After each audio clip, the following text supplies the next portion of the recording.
Hey guys, it's Ian and Harry from SS8000 Cars down in the south of France. Now, today's video, you'll be glad to know, I am sure, is about the GT3 9912 4 litre, the full review. We drove all the way from the UK right the way down to Saint Maxime over the last few days. We've now got the mileage up, Harry. So now it's run in, what does it actually sound like at 9,000 RPM? Totally epic.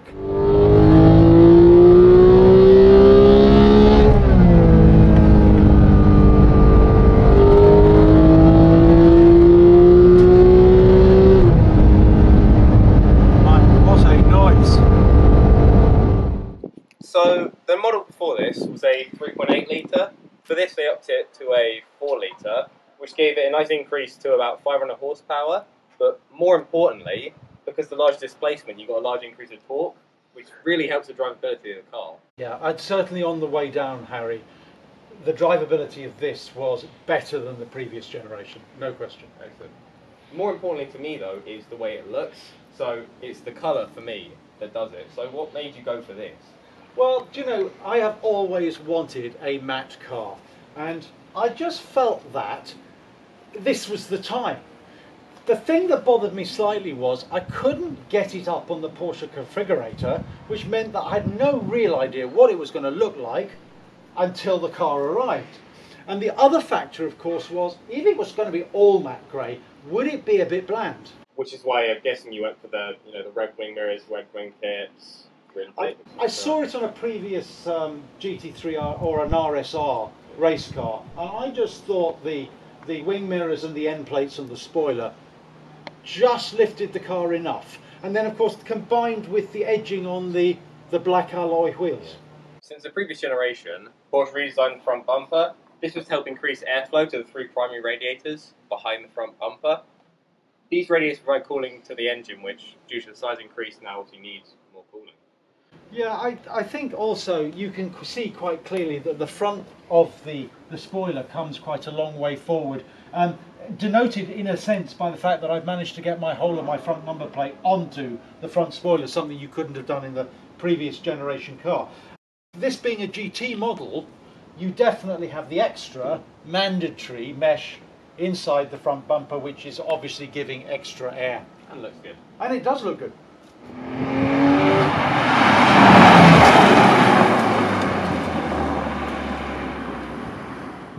So if we come round to the back of the car, one of the biggest differences here are the two additional large rear air intakes. So the air is channeling over the roof down the screen and being forced straight into these two large pods, obviously directing extra air to the engine.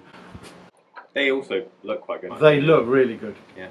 The spoiler has also changed from the previous generation. It's moved up slightly and further back as well. This gives a 20% increase in downforce from the previous generation GT3, and it matches the previous generation GT3 RS's downforce now. Which is extraordinary given when you think how large the first generation 991 GT3 RS's spoiler was. It was huge. So I think Porsche have given a lot of thought to the aerodynamics here. Now obviously this car is the non-touring version, so we get the spoiler, but what this car also gets is the underneath rear diffuser. So obviously, as you can see, this is the winged GT3, which not the touring. Now I do think the touring is wonderful, but of course the touring is manual only and I wanted a PDK.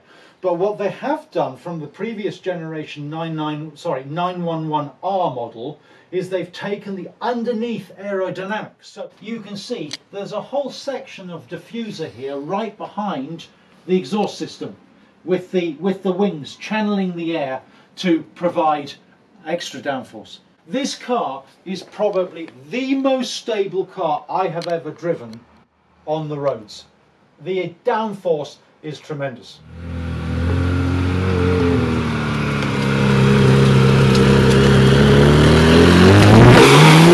Harry, I wanted to bring us round to the front of the car really because any integral part of a GT3 are the brakes. Yeah. Now, we had a choice to go for ceramics or to go for steel brakes. Andreas Preuninger, the head of the GT department, said that really if you're doing any track use or consistent track use, you really do need to use the steel brakes because they are so much cheaper to replace. The other benefit is red calipers. How could I put yellow calipers on this car, guys? Not work.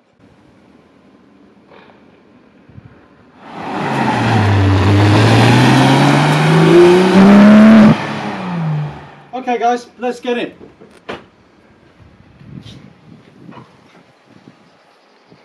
Now, I don't want to spend hours in here because most of you have seen this already, combined with the fact, of course, it's pretty standard 911 fare. But it's a very, very nice focused driving environment, this. So we have the sports bucket seats. They're a little higher than the standard bucket seats, but for me, they're really fantastic. Lots of headroom, very comfortable position to drive. As you know, so if I reach over and you can see no rear seats, and you've got the GT3 moniker on the centre transmission tunnel, which I think is fabulous. But the thing that excites me the most about the inside of this car, I love carbon. Look at the carbon fibre back seats. Aren't they beautiful? All right, putting it back, it's just really lovely. I love the touches. Even the door cards. Yeah, the door cards are all in red leather stitching. But again, that's something that you get on all 911s. One of the things that is quite unique is we have the usual 918 steering wheel, which I like, in Alcantara, but there are no buttons on it. So everything is controlled by the central screen and the buttons on the center console, and also by the stalks on the central boss, which is also lovely. It's leather and stitched, and I do like that. Okay, other than that, every carbon package has been ticked. So we've got carbon across the dash on both sides. We've got carbon on the door, and we've got carbon on the door sills. I think the looks with the wide body, which were introduced in the last generation, just make the car look so purposeful. Now, we love the looks of our GT4, but somehow this looks so much more supercarish, I feel. I completely agree with that. It's the rear arches being so much wider than the front, in my opinion. Yeah, I just think, and then even with the front spoiler being extended out, just makes it look like a really true fast machine. And don't forget, guys, this car is fast. Would you have rather been in the Panamera coming down here than the GT3 like last year? I can split that into two for an answer, Harry. My wife would definitely have rather been in the Panamera on her way down to the south of France. Agree with that. But for me, this is immensely easy to use. It's practical because I don't have the roll cage in the rear, so I can put masses of bags in it. The seats are hugely comfortable. I just think as a package, it's such a great car, because when you want to be on a track and at its maximum attack, there's very little that will take this on, if anything, for its performance. It's also not expensive, guys. I mean, the total package here was about £137,000. In the supercar arena, if you take the Merc GTR, it's really performing at that level for 20, 30, 40,000 pounds less. Big saving. Big saving. So I think the thing for me is this is almost a touring with a wing. So I've really tried to make this as close to a touring car as I can, but I have the rear wing, which I rather like. And you know, it's easy to use as well, because the PDK transmission, although a lot of the purists will say it's not really appropriate in a car like this, it just makes it easy to use when you're not on it. Yeah. And then when you are on it, my only word I can think of is wow. And back to practicality, it also means you can use it in London and that kind of thing a lot more easier than a manual. Yeah, and you're right. And my original plan had been to use this in London, but the Panamera is so lovely to use in London that I suspect that this won't go to London too often. I've thoroughly enjoyed bringing it down here, guys. I'll have well over 2,000 miles on it by the time I get it back, and it's singing.